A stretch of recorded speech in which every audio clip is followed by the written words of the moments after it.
Thanks for tuning in to another episode of On the Brink with Castle Island. This week's episode is with Alex Pack, co-founder and general partner at Dragonfly Capital.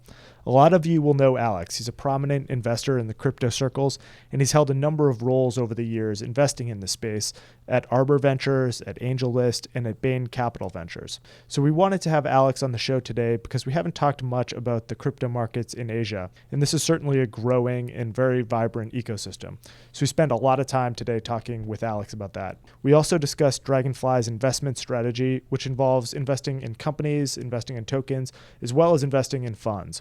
We talked a bit about stablecoins and how Alex views that market. And we also spent some time talking about the regulatory environment internationally as well as in the United States. I think you'll find it's a wide-ranging conversation. There was a lot to discuss, and Alex was very generous with his time. So without further ado, here's our interview with Alex Pack. Brought down by bad mortgage investments, Lehman, which has 25,000 employees, will be liquidated. The federal government loans American International Group, AIG, $85 billion. This is a different kind of market, and the Fed is asleep. The federal government is stepping in to stabilize Fannie Mae and Freddie Mac, the two mortgage giants that have been threatened by the housing crisis. The Bank of England has pumped £75 billion more into Britain's ailing economy with a new round of quantitative easing. You print a couple $1 trillion and all of a sudden people start to worry. So out of this worry, we have something called the Bitcoin. Welcome to the On the Brink podcast. I'm Matt Walsh. And I'm Nick Carter. And we are really lucky to have Alex Pack, general partner at Dragonfly Capital, in the house. Thanks for joining the pod, Alex. Thanks for having me, guys. So Alex, like every guest, we'd love to just start with how you got interested in crypto, what your origin story is now, and then just dovetailing into what you're doing at Dragonfly Capital. Sure. I have been a VC investing mostly in financial technology since around 2014 at a fintech fund in Hong Kong at the time. And I sort of raised my hand to become the blockchain guy.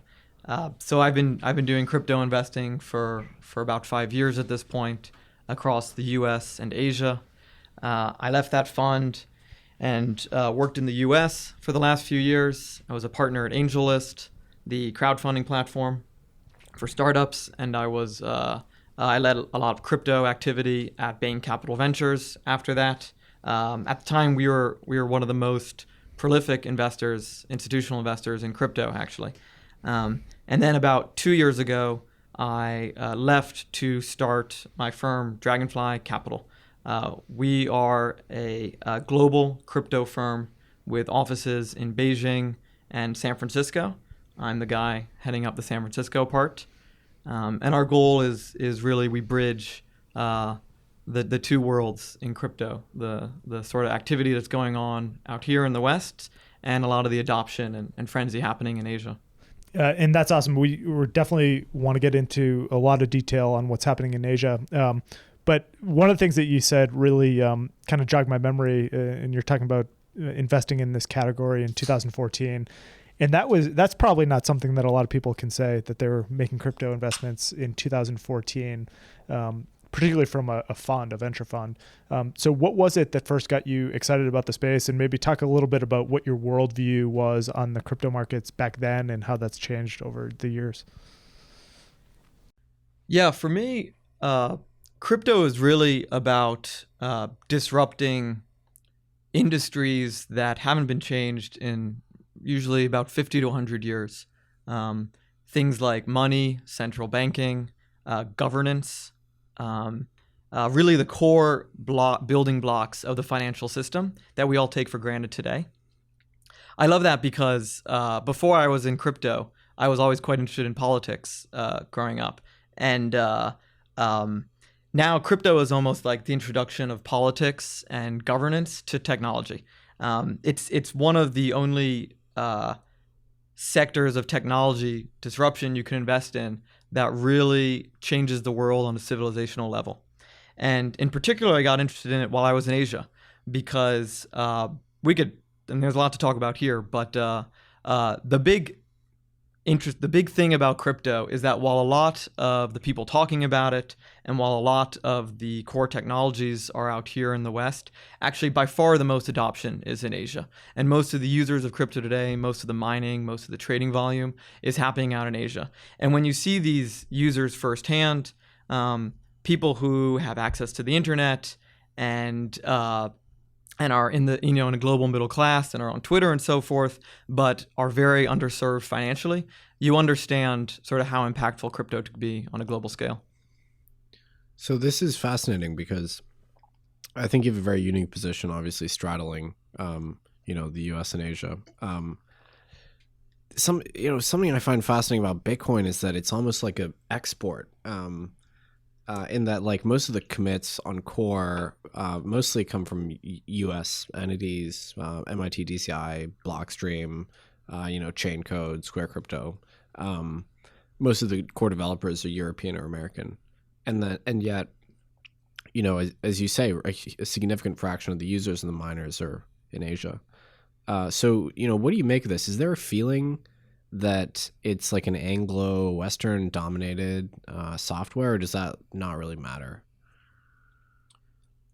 Yes, I think that's absolutely true. It's undeniable that most of the commits of the major projects and most of the sort of technology research that underpins crypto comes out of the Western world. And it's not just the US or San Francisco, by the way. It just happens to be places where cryptography is dominant. MIT, Berlin as well, Toronto, Israel, of course. Mm-hmm. Yeah. But what I think, it's really like crypto in many ways is exporting the best parts of the Western dominated global financial system to the rest of the world. So is there a feeling of resentment, for instance, in China that it's a, American dominated technology in terms of the actual production of something like Ethereum or Bitcoin, or not really? I don't think so. The internet is the same way. Telephones, the story of Asia, venture capital and technology innovation is often adapting core technologies that are built in the Western, more developed countries, and creating interesting business model innovation on top of that, and exporting it at scale to massively larger user bases. And so we're seeing that happening in crypto today. It's all open source software, and you can use it anywhere in the world. Would you say this? We might be getting into questionable territory here, but would you say that Bitcoin and Ethereum, or like the notion of decentralization, censorship resistance, are these Western values which are encoded, or are these just kind of universal values which everybody finds useful, and that's why these have global appeal? Yeah, I think the most important thing that crypto brings to the world is permissionless innovation. Very similar to the internet, but taken even more to its extremes, and impacting other parts of the economy, like the financial system. And permissionless innovation is a global phenomenon. There's entrepreneurs all over the world. The venture capital ecosystem in Beijing is, on many metrics, actually larger than it is in Silicon Valley, right? So I think people want to innovate permissionlessly and build new things anywhere in the world. In a lot of ways, I'd say the Asian market has been something that a lot of people have opinions on in the crypto sphere, but I would say very few people actually understand what's going on. And that's especially true right now, when we've had comments from Xi Jinping talking about how blockchain is a national priority. What is your view on what's actually going on the ground in Asia right now as far as this technology? Yeah, it's the last few months have been some of the most important, or at least impactful, for crypto ever, I think. In a few weeks ago, in late October, President Xi made a major announcement where he basically said that blockchain technology is a national priority. It's key to making sure that China continues to be the world leader in technology innovation. And it's crucial, to China's development and in the world stage. And so what has come out of that has been unprecedented, really. The amount of because when President Xi says something and says something in this direct way, I mean, he said the word blockchain 30 or 40 times in this speech, right? It was huge. It's more times than any global leader has talked about this before. And the outcome of that is massive top-down resources that are going to, in terms of human capital, in terms of actual capital. There have been regional blockchain funds set up, innovation centers within large state-owned enterprises and so forth. So the amount of resources that are going into such an early stage technology is unprecedented. I mean, the closest comp is maybe the space race and NASA in the 60s, right? So I think we're seeing a transformation now where it's just going to get crazier from here, I think. So you hear those type of comments, and it's really hard to understand as an outsider kind of what that means in terms of what types of companies are starting to get really relevant. And it's especially difficult to understand with the backdrop of, historically China has had crackdowns on mining and crackdowns on public blockchain cryptocurrency exchanges, for instance. Not to mention capital controls. Right. Yeah, exactly. Not to mention the fact that it's been historically really hard to get capital out of the country, and public blockchains represent kind of a seamless ability to do that if used, to their full design capabilities. So when you hear that blockchain is a national priority, what types of categories get you excited, and what do you think that means? What type of investments are about to be made over there? So to be clear, the categories of crypto that get me excited are not necessarily the same as President Xi and China's state-owned enterprises. We've been studying this for years, right? We have ideas about the value of public chains versus private chains, all sorts of nuances that average people who aren't fully in crypto, especially government employees, right, and politicians, have not really figured out yet. I think what we saw in the US was the first thing that incumbents and traditional players grapple onto in crypto is private blockchains. And that's like all the banks were doing that, right, from 2015 onwards. You guys were involved with a lot of this too. And it takes about 4 or 5 years to figure out that that's not really the most interesting part of crypto.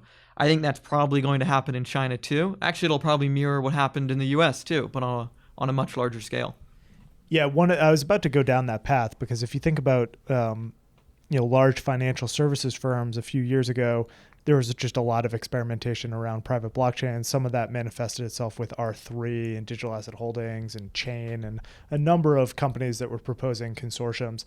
And then you had the Enterprise Ethereum Alliance, which kind of came out with this private version of Ethereum that a lot of people were doing proof of concepts on. And none of that stuff actually made it to production. At least I'm not familiar with anything that's actually in the wild working from a private blockchain perspective right now.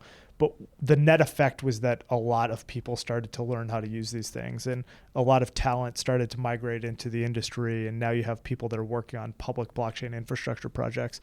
Do you see a similar type of thing unfolding at a national scale here, potentially? Yeah, absolutely. Whether it's a private or public chain you're building on, the first thing you do as a developer, as a user, whatever, the first thing you do is you learn about Bitcoin's origin story, you learn about Satoshi, you read the white paper, and you learn how to code in Solidity, because what else can you code on, right? So everyone becomes familiar with how public smart contract platforms work. But yeah, it will take a few years, I think. And you see this also you saw this with the internet and with China adopting the internet, and even with America adopting the internet. China went through this crazy phase in around 2000 where they had their own sort of private internet versions too. And there was this 2G era, basically, where there was this development of massive, very primitive internet infrastructure that was going on all around the country. And there were portals in China in 2000 for each municipality, like AOLs for Shanghai or for Guangzhou province or things like that. And they were government backed and they had licenses. And of course, they went nowhere. I mean, and some of them were very large at the time. They had millions of users. And now it's Tencent, Alibaba, and Baidu, right? These sort of portals didn't make any sense. They were an anachronism. We'll see that, I'm sure, with private chains in China too. So this is interesting. So your claim is essentially that although, generic blockchain is the priority right now, over time, this will be refined and we might get the equivalent of China embracing something like a public chain just because it makes more commercial sense or it's more efficient. Because, just taking the internet metaphor, China's internet is obviously very kind of restricted and so on. So it doesn't exactly interoperate with the rest of the world's internet, right? It's mixed. Yeah. I think the best technology, the best product always wins out, right? Private chains are iterations on they're minor improvements over cloud databases. They're not that groundbreaking. So if you want to be if you want to be pro blockchain, and China really is all in on blockchain, then of course eventually you have to adopt public blockchains and the permissionless innovation that happens on top of them. So I think it's inevitable to some extent. Now the time frame, we'll see. What would you say would be the incentive for a state which has an interest in controlling the behavior of citizens? What would be their interest in a permissionless financial network? Is it just that potentially interesting? It could be an interesting interoperability layer for a variety of commercial projects, like the open banking APIs, just a high-powered open banking API kind of situation, or? Yeah, sure. China has always, most of Asia has always been quite a bit behind the Western world in terms of financialization and sort of open, sophisticated capital markets. So yeah, having a technology that can bring a country closer to the number one in the finance or financial system, that's amazing. People would kill every country in the world would kill to be the next New York or the next London or something like that. And just GDP growth, right? Everyone knows that tech is what drives economic growth. Over the years, you've seen a lot of these, you've seen private blockchain proposals. You've seen how this kind of migrated back to the public chains. As an investor right now, do you have a mental model for the categories of companies or tokens even that you're most excited about, where you think that the biggest opportunities lie? Yeah. So Dragonfly, we invest in three things. One, the thing that drives everything is sort of the protocol and token economy, which we think will be massive, and it will spawn new economies, create new forms of money and new forms of marketplaces and financial networks across multiple industries. The second is the centralized infrastructure, on-ramps, things that sort of shepherd people from the centralized to the decentralized economy. And then the third is world-class fund managers like you guys, because we're building a global ecosystem, and crypto is very diversified and varied. So we like to partner with some of the best fund managers around the world as well. And I think in protocols and tokens, we think for sure we're building a decentralized economy here, and it will be driven by tokens, and there'll be massive $1 trillion tokens in the next few decades.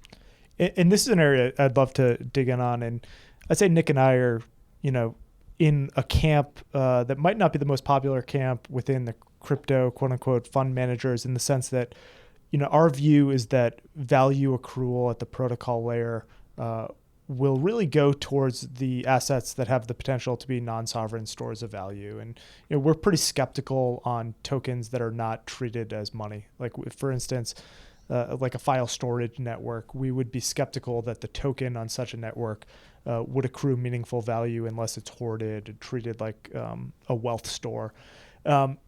Curious if you view the world in a similar way, and you just think that we're going to have a lot of different forms of money, or whether or not you disagree centrally with that hypothesis.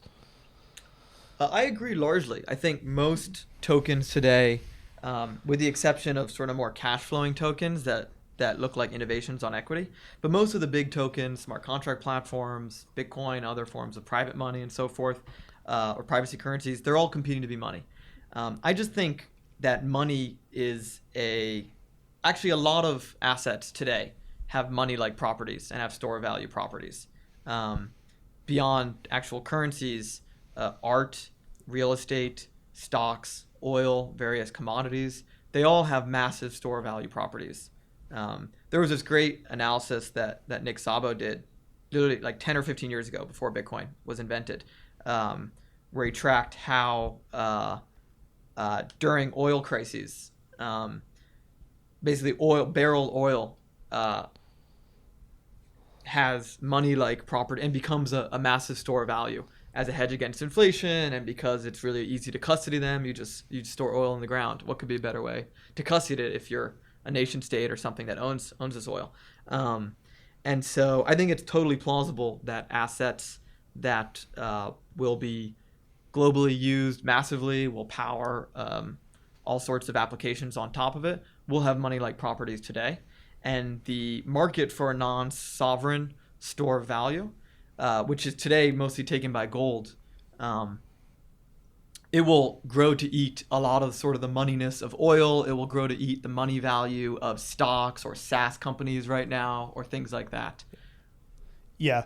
I mean, when you think about some of these total addressable markets for money, quote unquote, characteristics, it's staggering, right? Like you could look at gold, you could look at offshore bank accounts, you could look at fine art, oil, commodities. So we're really talking about some of the largest total addressable markets in the world. Yeah, there's that other good essay by Nick Szabo on how shells became a form of commodity money in the Americas. Specifically finding that they were not treated as money in the places they were produced. Typically, they were exported inland normally. So, they would be produced or found, and refined, at the beach. But then they actually obtained this moneyness quality the further they were from the ocean. It's a proof of work too. Precisely, yeah. There was a proof of work. That's why they had this characteristic, because it was difficult to make more. What do you think the application is to crypto then? I think it's a good case study in why a money-like commodity doesn't strictly need utility, so to speak. The shells had no utility. They were just decorative, and they were decorative because they were valuable. It wasn't that their innate beauty is what made them, is what gave them their moneyness. It was the other way around. It's like the same thing with gold. People make jewelry out of gold because gold is valuable. Yeah, I think the core, stepping back, a product has to be 10 times better. Generally, this is the rule. It has to be 10 times better to get adoption. Maybe for something like gold, which is so ingrained in human society, maybe a product has to be 100 times better. And I think there are several crypto assets today that are 10 to 100 times better than gold, right? Maybe Bitcoin is one that is like more scarce or has a more defined monetary policy or is a little bit more decentralized than others or something. But if you're like, there's 20 different cryptocurrencies, I think, that are still massively better than gold. I think in some ways they're worse as well, in that there's like a lot of dimensions when it comes to the qualities that constitute moneyness, right? I would say they're worse in that, like, you can't display a cryptocurrency. You can't use it as a status thing. That is one of the use cases of gold, to cheaply generate a signal that you have, value, that you have worth, and to do that in a very visible, externalized way. Nobody's figured out yet how to demonstrate to a third party that you own a lot of Bitcoin. Except your open dime is on your keychain, right? You're walking around with that. Yeah, but there's no way to obviously prove that the open dime has X amount of Bitcoin on it. Yeah, I think it's the same thing for NFTs and collectibles. If there was a way to showcase some of these items in very public ways, I mean, people showcase their baseball cards, people showcase their Magic cards. I wonder if we'll start to see companies that innovate on ways to just display your digital wealth. Yeah, I think that'd be awesome, actually. Yeah, Request for startup. Well, maybe. Most gold is hidden in the ground, right? Or a huge fraction exists as jewelry, but yeah, a lot of it just sits inert in vaults. Yeah, and most wealth tries to be as private as possible, right? It's held in Swiss bank accounts and things like that. Yeah, it goes both ways. Like some people's wealth is in their homes, of course, and people like to have ornamental, nice homes. So yeah, it's one of these things where the most number of users of gold probably use it for ornamental reasons, but the actual largest amount of gold, the biggest dollar market cap amount of it, is used for very, very private reasons. And is used for its custody benefits and its privacy benefits and things like that. Yeah. So I think we're doing fine. I mean, Bitcoin, much better custody and so forth than gold. The other axis where I'd say it's worse is just the fact that it's very easy to lose, but that goes hand in hand with it being very difficult to seize. So, you got to take the bad with the good, I guess. I'd say one of the structural barriers from a world where there are a lot of competing public blockchain forms of money is just how did these networks launch? I mean, Bitcoin is at a tremendous advantage in the sense that it has this immaculate conception and it was fair launch. There's a number of assets like that. Ethereum conducted an ICO, but it's been grandfathered in, and according to the U.S. government, or at least the SEC, it's not a security. A lot of these other assets haven't even launched yet, and they've raised capital under simple agreements for future tokens. And I'd say, at least in the United States, it's totally murky as to whether or not they can actually go live on a mainnet. So how do you think about that as an investor? I mean, do you think that these things will launch? How do you think about the regulatory risks associated with these things just getting out there in the wild? Yeah, I think the SEC and a lot of the agencies in the U.S. have done terrible harm to the crypto ecosystem in America. The good thing is this is why we're global investors, and it's never been easier to opt out of America. And I think today what we're seeing is it's ironic. There's the internet. There's a global firewall around China, and today many crypto companies, they firewall the U.S. They have international entities that can service 100+ countries, and then they have a little entity in the U.S. And then even the U.S. entities, they have their own sort of separate way to deal with New York State. Right. It's ridiculous. Maybe there was a time where that would just shut down an industry entirely, but entrepreneurs are global, teams are global. You can move, you could set up anywhere you want. I think this is probably one of the two main reasons why Asia is doing so well in crypto. One, the adoption. Two, because international regulatory arbitrage is happening, and there's way better jurisdictions to launch a token than in the US. And so there's whole realms of tokens that if you're an entrepreneur, I would not advise you starting if you're doing it in America or even have an American only citizenship. Areas like decentralized finance, like cash flowing tokens, ICOs, you should just not bother with the US. Yeah, it's been super frustrating for me from the perspective of looking at the companies that are attempting to launch and the structural barriers in the United States. I mean, you referenced the state of New York, and you see a lot of startups that actually have language on their websites that residents of Sudan, Iran, North Korea, OFAC sanctioned countries, and anyone that lives in the state of New York cannot use this product, which is right. Like a staggering thing, and it's really unfortunate. And so you have the SEC under attack from a couple different angles. One is, there were a lot of ICOs that were conducted in 2017 that definitely were unregistered securities offerings, and we've been really surprised that the SEC hasn't come down and punished some of these actors. So that's one thing. But from the totally other perspective, you have a lot of financial firms that are looking to custody digital assets, and they want clarity from the SEC or FINRA around whether or not they can do it. And there's no clarity from that perspective. Like really law-abiding firms that are just trying to figure out what the rules are, and there's no clarity there. And so is your view that we're just going to start to see entrepreneurs just leave the country or just start these things elsewhere, and that's how we're going to start to see these things launch? Yeah, already happening. We've backed a lot of entrepreneurs who live in India or all sorts of countries who normally they would apply to YC or they would take money from you or us, and they would move to San Francisco, and maybe they have an engineering back office back home or something, but they would set up shop in the US. And now we tell them to go to Singapore or Hong Kong or stay home. Yeah, there have been numerous of these, and it's just going to continue to happen. It's tough. I mean, I understand. I have sympathy for U.S. agencies because this is an innovation on what they do, and they're not very well equipped to handle technological innovation on, the laws that govern them are almost 100 years old. But it's too bad, if we can't move fast enough in America, people will go elsewhere. So we asked the same question of Ash as well.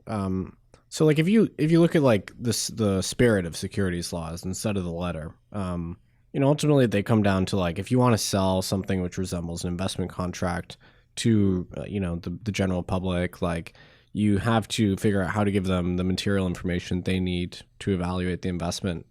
And there's also penalties if you lie about that, right? So I would say that's really what it boils down to. And then, of course, there's a lot of ways that's implemented. But, just for the sake of argument, let's consider the spirit. So I think that's actually a pretty fair request, right? But then, like, in the world of crypto, it's like either you go through some sort of really onerous, like, disclosure regime like Blockstack did if you're trying to sell, a token to retail, or you just opt out of that situation altogether, and then you do it in the, you don't bother with the disclosures because, why bother? So do you think there's a way to take, some sort of common sense, questions about disclosure, ask those questions of token launches and get them to disclose? Or like, don't you believe that they would still have an obligation to surface kind of material information about their projects to the people that they intend to have buy these things? Yeah, it'd be nice. It'd be great. I understand the spirit of the law. It makes sense. But I think it'll probably take a few decades worth of experimenting to figure out what that should look like in the crypto world. Hopefully it could be automated in some way. I mean, the core innovation of ICOs and tokenization that came out of Ethereum is that you could cut through all of this regulatory and other red tape. Before I worked at AngelList, I was a partner there, which is a crowdfunding platform. And crowdfunding makes perfect sense. And we've backed before as a VC, I've backed companies that try to give their users shares in their stock. You could, like, when you go to Starbucks, you could get a gift certificate worth of Starbucks shares or something. Like, all of these ideas make a lot of sense. Your users should own part of the network. They should have some buy-in. And if you can figure out a way to enable that, you can be a massive company that has an edge over your competitors, right? People have been trying to do this for decades. eBay tried to give some of its merchants part of it, access to its IPO. And the problem is it's just too hard.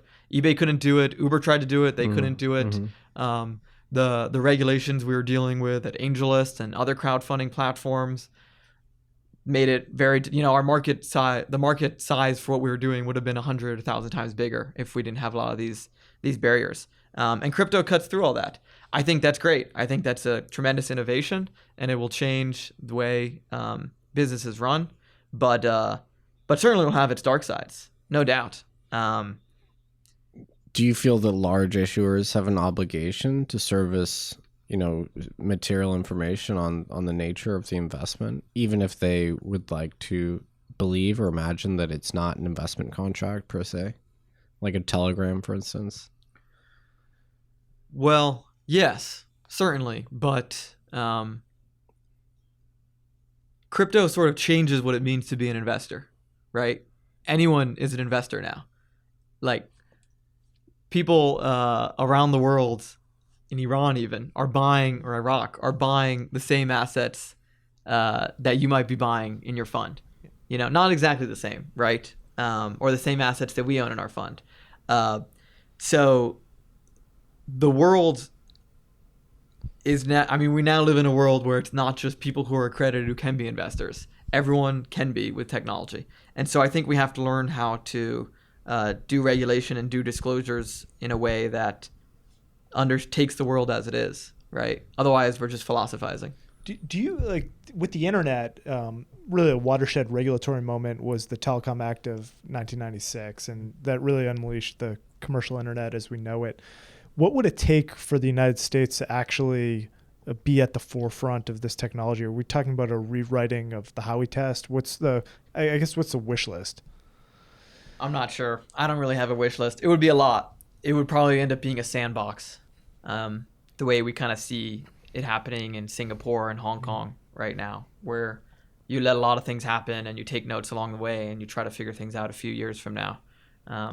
It's hard to imagine being able to anticipate. I mean, crypto moves so quickly, it's hard to imagine regulators being able to anticipate something. And I mean, if you look, the reason New York is siloed was originally it was supposed to be an innovation. Everyone was clapping in crypto for the New York being at the forefront of creating policies specifically for digital assets, and it turned out to be the worst thing imaginable, right? Because you can't imagine all of the things that would come out of crypto, even 1 or 2 years later, let alone 10 or 20 years later. Alex, do you so since you don't believe the U.S. is probably an inferior jurisdiction, if you're a crypto company and you have a token, what would you say the best ones are? Do you have an opinion? Singapore's very good right now. There's smaller places like Malta and Switzerland to some extent, but somewhere like Singapore or Hong Kong, probably the best. This sort of implies to me that call it sensible regulation on crypto is still an extremely fringe thing when it comes to any of the places where capital markets really exist and are super robust. So do you think that it's going to change anytime soon? Do you think that a UK or another traditionally large center of capital markets would adopt a favorable policy towards crypto? I don't know. I hope so, but it will take a lot of lobbying. It will take a lot of grassroots organizing. I think we should all, Americans should think about it when they go to the polls, but it's not even clear how we do it, if there's specific candidates or specific policies. And frankly, they're just much bigger fish to fry in American, most Western liberal democracies right now. Most people aren't thinking of crypto too highly, which is unfortunate, but that's the way it was with the internet too, I mean, it could be that we just haven't reached the penetration level where this is a significant public interest subject. I mean, globally, you might have less than 5% of the population that actually owns crypto, maybe 8% in the US, maybe a bit more in Korea and Japan, but maybe we're just not at critical mass yet. Yeah, I think the difference between jurisdictions like Singapore or the U.S. is Singapore is sort of glass half full about it.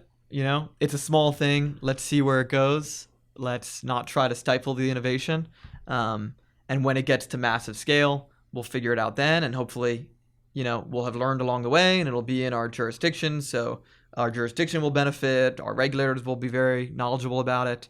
And then there's the glass half empty, which is let's see it happen maybe in other jurisdictions, I guess, and whether intentionally or not, stifle it along the way. So when we were talking before, and we were talking about your kind of taxonomy for tokens, and this is an issue I've had with a lot of the discourse, is that people don't disaggregate the way that they talk about tokens, especially in terms of value accrual. So you were saying that we have the currency-like or the money-like tokens, and then we also have the pseudo-equity tokens out there like Maker. So curious to get your thoughts on that. I mean, you're certainly a fan of the latter group, right? Oh, yeah. The concept of equity ownership has not changed in a few hundred years. And this is the biggest innovation in the taxonomy of equity and being a shareholder and so forth in a long time. So there's still a lot to go with these things.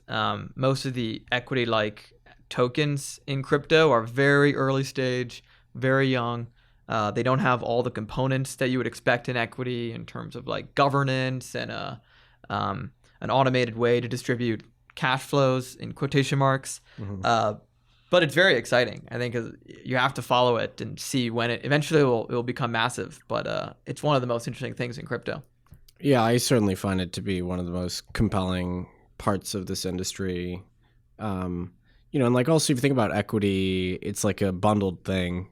You get Depends, but you'll get some governance capacity. You'll get some claim on the assets of the company. You might get a cash flow, and you might have influence over the directors. But then in crypto, these things are teased apart. Like you have tokens which exist purely for governance over a network, or you have purely cash flow tokens. And then, you have weird tokens where like if you hold them on an exchange, you get lower fees.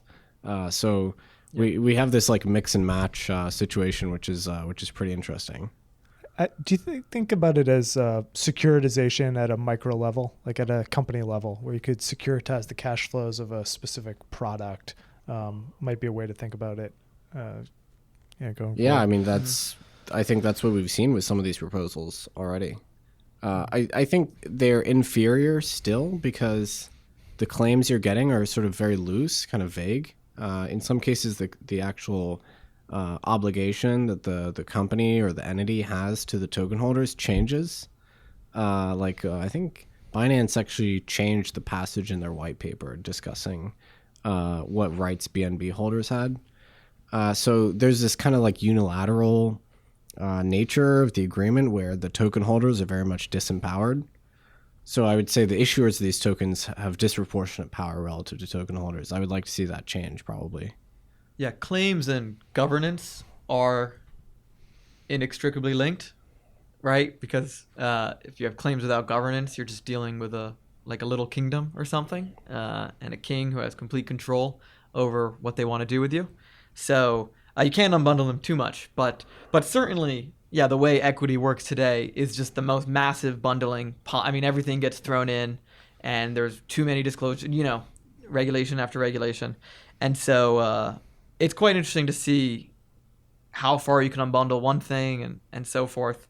I guess there's like digging into the taxonomy more, you actually have you can probably further subdivide them where you have the tokens which are cash generative, which are a function of some corporate entity's ability to generate revenue, which they then distribute to token holders. And then you have the ones which do not have a corporate entity, which is the cash accruing mechanism, but you have something like a smart contract, like Maker or Compound. And so like in some sense, that's more pure, or maybe a better fit for this, because you can kind of on-chain see the activity of that contract and see what the cash flows are. And then maybe it's even a programmatic distribution out to token holders, as opposed to like a Binance or a Leo or a FTT, where you sort of have to trust the corporate entity. So like perhaps we're moving towards a world where we have like trust minimized equity style tokens, which exist just as a tax from the activity of some smart contract or something. Yeah, I think that's the key point. The closer the revenues are, cash flows are, to being on chain, the better. And in fact, you can't really have this work where the cash flows are off chain. So we'll need very good oracles, interoperability solutions, ways to port revenue onto chains. There may be some really offline businesses that you'll never really be able to bring the revenues on chain, right? But things like MakerDAO and early DAOs, all the revenues are, of course, on chain in a smart contract. And exchanges, I think the reason we're seeing all these exchange tokens is because the revenues are, for the most part, on chain. They're all exchange tokens for exchanges that are crypto to crypto only, right? So the revenues of Binance or Bitfinex are mostly in Bitcoin. So you can actually track a lot of this. And Bitfinex Leo has a dashboard where you can see their revenues in real time. And it's you can sort of approximate it back to the exchange volumes that they report as well. It gives them a good incentive not to over-report their volumes, because you can back out their revenue from the volumes, and then the revenue is that's where the distribution for the token comes from. Yeah, it's a pretty elegant, not full, but elegant solution to wash trading and misrepresenting volumes. So I think that we'll get to a point where these exchange tokens look sort of like hybrid DEXs, right? Where the revenues, the exchange fees are reported right on chain and they're diverted immediately into, buy and burn mechanisms or something. And that'll probably be the future of exchanges, actually. And so this is why exchanges are very interesting to look at, like how exchanges develop, especially in Asia, where they're crypto to crypto and they're very crypto native, because how exchanges evolve will be how I think corporations and business, especially digital businesses in general, evolve over a 10 or 20 year time frame. They'll look more decentralized. They will have tokens. They won't be based in one jurisdiction really, except for the need for bank accounts and maybe rent, things like that. They'll pay their employees in maybe their own cash flowing token, similar to what Binance looks like today. One of the first, I would call it a killer app already, use cases for public blockchains has been stablecoins. This idea of pegging a fiat currency to an asset on a blockchain and moving that around. And so curious to get your perspectives on stablecoins. And also, if you think that this is going to be a big category, what is the best way to express that thesis in the form of investment? Like how does one get exposure to the idea that this is going to be a big category? Yeah, I think, Nick, you were showing me some analysis you did a few weeks ago that stablecoins are empirically one of the most economically dense and like clearest use cases of crypto today, right? Yeah, I mean, I would almost describe them as the first killer app of crypto. So the analysis I showed you was basically demonstrating that stablecoins have far more usage per unit of market cap than your generic crypto assets. Mm-hmm. Yeah, I think stablecoins they obviously make sense as the like Bitcoin and other store of value. They're way too volatile to be used in medium of exchange, to be used even maybe for global settlement, right? If you need to stay in the asset for a long period of time. And so stablecoins make perfect sense. I've been investing in stablecoins since about 2015, very, very early on. We've backed MakerDAO and Cello, which are two quite different approaches, but both quite interesting decentralized stablecoins. And then there's, of course, the biggest stablecoins are obviously the fiat-backed ones like Tether and now USDC. But they're almost like email or something at this point. They're like back in the 90s, every portal, every internet company popped out an email service, and it was just a free sort of way to get a bunch of users and get goodwill and sort of ease the friction in your portal or your like little economy that you've set up. But it wasn't a massive monetization opportunity or anything like that. Well, in a negative interest rate world, it's very hard to monetize a stablecoin, right? Mm-hmm. Well, it's a liability at that point. Yeah. If you had to guess which stablecoin would be the first to pass $10 billion in market cap, which would it be? An unlaunched one? Would it be one of the current ones that exists? Well, do you count depends on if you count China's DCEP as a stablecoin. If you do, then I would give that the highest chance. Yeah. Maybe Libra is the number 2. And then I think Tether obviously is one of the most used coins today. And people sort of forget that in the West. It's extremely useful. And many OTC markets around the world, like P2P OTC markets, local Bitcoin style, they are now predominantly denominated in Tether, like Tether to the local currency, as opposed to Bitcoin. So Bitcoin is even losing its value as a global settlement layer to Tether. This despite all of Tether's bad press and so forth. So maybe Tether will be the one too. But the problem is these things like Tether, which are sort of in this global gray space or regulatory gray space, they have diseconomies of scale. Because they rely on fundamentally marginal banks that can't necessarily support this level of activity. Yeah. So you need a big player like China or Facebook to I think get past the 10 billion mark. And then past that, I think we'll probably start seeing decentralized stablecoins grow quite significantly as well, like MakerDAO or Cello. But that often that will probably come after there are major shocks to the centralized stablecoins and after they are tested. What would you say to that question, Nick? I would guess Tether, just because so many traders seem to like it these days.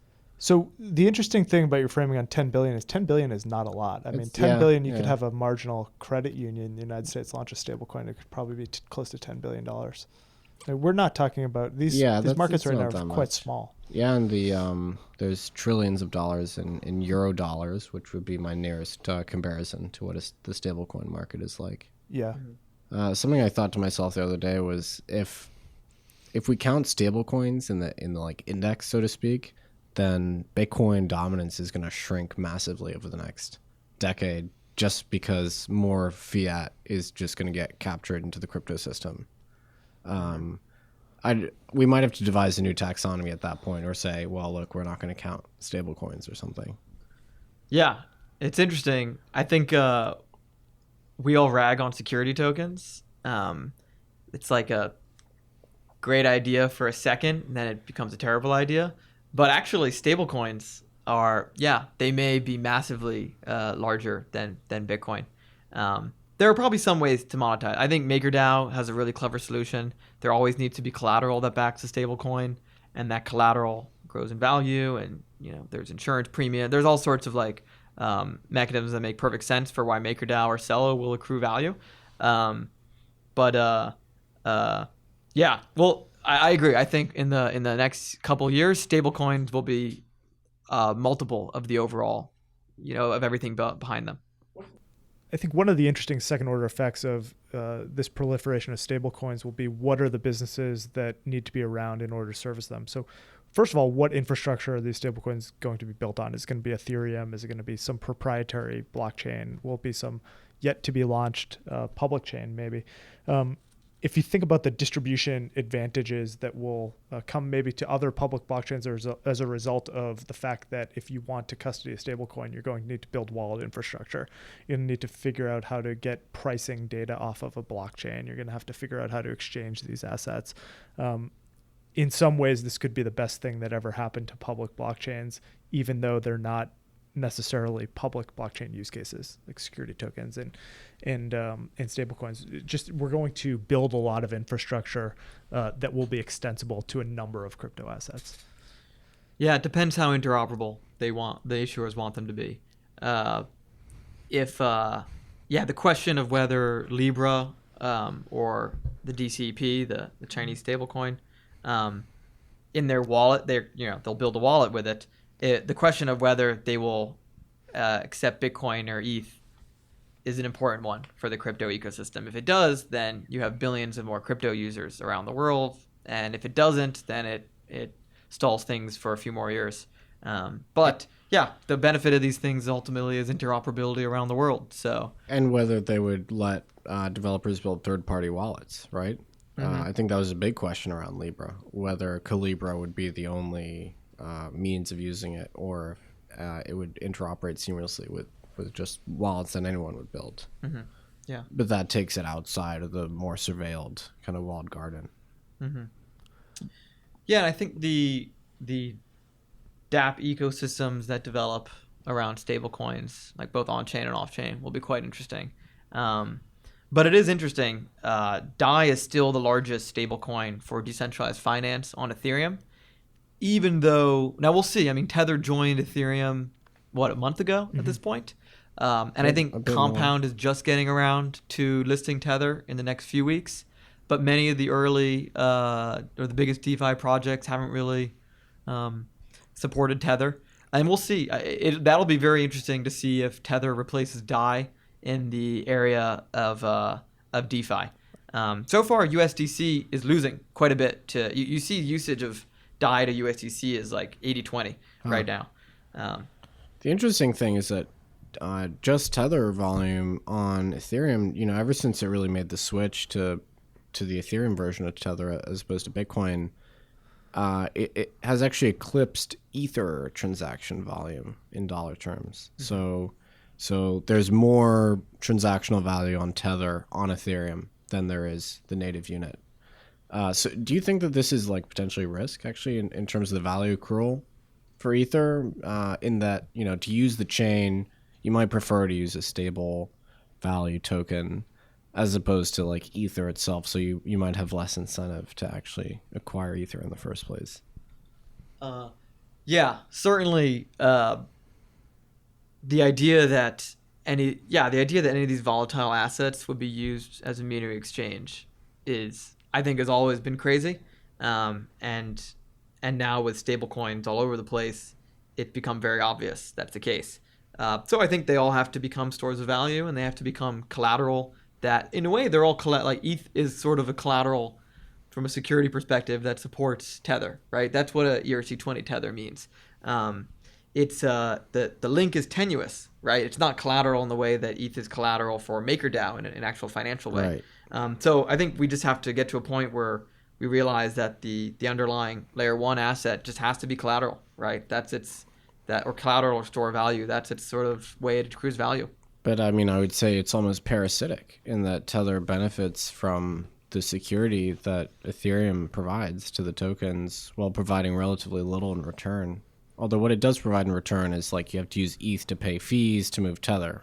So there's like the buy pressure from that perspective.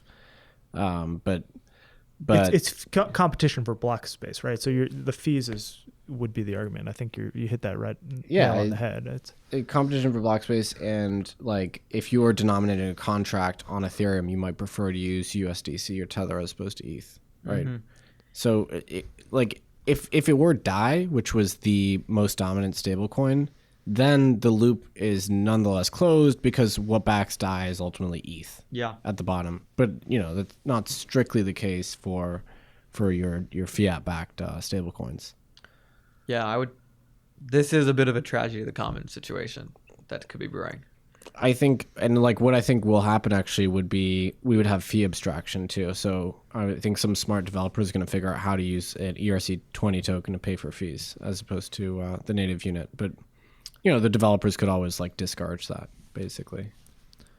Yeah, I think there's a doomsday situation that happens, but the doomsday situation is quite obvious to predict how it happens, and every party understands how it happens. And I think typically things like that, they can get solved. I think there's ways it can be resolved. It's probably best not to bet that nothing will change. Yeah, I mean, I think what'll happen would be people would understand that the nature of Ethereum as collateral is different from a stable coin. There's always convertibility risk with the stable coin. There's always counterparty risk. Mm-hmm. Not so with the native asset. So I think there would always be some usage of Ethereum for system collateral. Mm-hmm. And it also could be the case that there's like a black swan event which just wipes out a lot of these fiat backed, especially the more tenuous fiat backed stable coins. Yeah. All right, so Alex, transitioning a little bit here, I feel like we talk about the technical stuff forever. One of the things that Nick and I think a lot about, and we've actually become kind of students of venture capital over the years, and going back and looking at the early days of the internet and what the response was from the investment community around how to get exposure to that. I mean, you have some crazy quotes from 1994, 1995. You have people that really had no idea what the internet was. There's this great clip of Bill Gates going on the David Letterman show, and Letterman basically asking him, like, what is the internet? Isn't that just a way to listen to baseball games that you could otherwise listen to on the radio? Like, what's the big deal here? And as a consequence, you start to see a lot of dedicated funds emerge. You had CMGI Ventures started dedicated internet fund. All of a sudden you had venture funds establish internet quote unquote practices. And it kind of reminds me of what we see here in the crypto space. And so I guess, first of all, do you agree? Do you think that this is a similar type of beast where you're starting to see dedicated structures? And I'm curious what your views are on whether or not this is going to continue, or whether or not you'll start to see funds bring crypto practices in-house after a number of years. Just how do you think about that fund landscape? I think it's 10 times a bigger problem than you make it out to be. The thing actually about the internet and lots of tech trends like AI is you saw a few funds that were started that were very early stage venture or speculative hedge funds that focused just on this sector. But actually, I've never heard of that fund you just mentioned. It's not a 10 billion or 50 billion asset manager right now.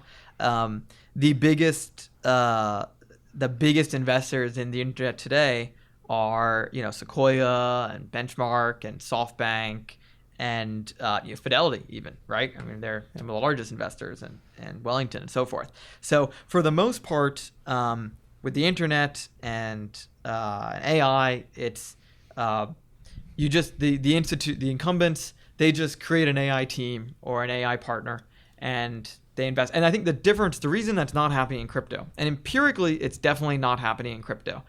We ran the numbers recently, and there's over 800 crypto funds. They have about 20 billion in AUM. That's actually probably a slightly conservative number. And they contribute the largest amount of activity of crypto investing, far more than the incumbents, the Sequoias and so forth in the space. And empirically too, we see this on the from a grassroots perspective, bottoms up. I left Bain Capital Ventures to do my own crypto fund. You guys left Fidelity. I've had lots of friends leave other places like Sequoia to start their own crypto funds too. And the reason I think this is happening is because crypto is a new asset class. That was not the case with internet or AI. You just had more internet stocks, more AI stocks, right? Here, when you have a new asset class, it calls for a new category of asset manager, right? From the whole back office is different, like custody and accounting and auditing and things like that, of course. But the bigger change is that in crypto, because it's a new asset class, it resembles other asset classes. Like it has echoes of venture capital, pretty large echoes. It has echoes of macro trading, and that's why you see firms like Galaxy and Mike Novogratz in it. But it's its own beast, its own unique thing. And so investing in crypto is its own thing, totally new. Just as being a private equity investor in the 80s, like what Henry Kravis and Steve Schwartzman were doing, was totally unique. There was not really any direct comp to do it, and you had a lot of sort of esoteric or sort of fringe people doing it back then, and so you have it in crypto today. Yeah, that's a really interesting comparison. Esoteric people and in fringe kind of players is definitely what it feels like in crypto, but it's one of the things that Nick and I often say is that if you have a disruptive technology, that there are not those esoteric and kind of fringe people around the edges of it, and it doesn't feel a little bit, there's scams going on over here, then, if that's not happening, then, chances are it's not actually a disruptive technology that you're dealing with. I mean, same thing happened with the birth of the radio, same thing happened with the birth of the, I don't know. Same with, even going back to our regulatory discussion, if you're building a company and you don't bump into the government and regulatory issues at some point, I mean, the government exists to oversee and monitor the most important parts of society. So it just means you're not thinking big enough. It means you're not doing something important or world scale enough to matter. And crypto is certainly large enough scale to matter. Yeah, the stakes couldn't be higher when you're talking about money, right? I mean, you're talking about fundamentally changing money. So I think the question of how crypto funds invest and what it means to be crypto native is also this is a little bit of maybe investor baseball, but it's interesting. We've never had an asset class where you're investing in early stage, really deep technologies, but also after about 6 or 12 months, pretty much everyone can invest in it, and there's liquidity, but there's also not really liquidity. It's fragmented. It's across the world. Nobody really knows how to invest with these various characteristics. I think we're all still trying to figure it out. When do you think that the first, really good valuation models for the crypto commodities, like the Bitcoins and Ethereums, or do you think those exist already or not? I'm hoping you'll write one, and maybe you'll be up for the Nobel Prize in 10 or 20 years, if the Nobel even still exists in a post-Bitcoin. I would never accept that. Yeah. That's a fake Nobel Prize, the economics one. It's a Nobel Memorial Prize. It's a made-up Nobel Prize. Is it? It's not like the others. Oh. Yeah. Well, Bitcoin is just made-up money, so it's true. All right, so Alex, I feel like we could talk for hours here. So maybe in closing, what are you the most excited about over the next 12 months for crypto assets? Yeah, for us, the big catalysts that we watch on the horizon are the launch of the 2.0 blockchain platforms, the Ethereum 2.0, and all the ETH killers, right? They're all bringing tremendous innovation, and these will be platforms that they're 10x better in many ways, and they'll enable 10x more innovation on top. And that'll be things like maybe the scaling of decentralized finance applications or other types of applications that we haven't really identified yet.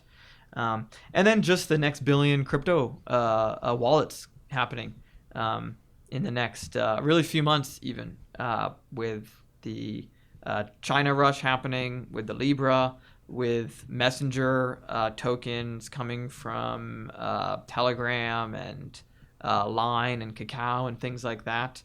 And that's when an industry, there's like under 50 million crypto users today, something like that. So when you 10, 20, or 30x the size of the user base in about a year, pretty interesting things are about to happen. Well, that's a great place to leave it.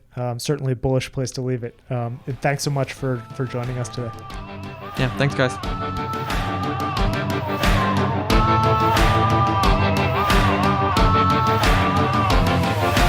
I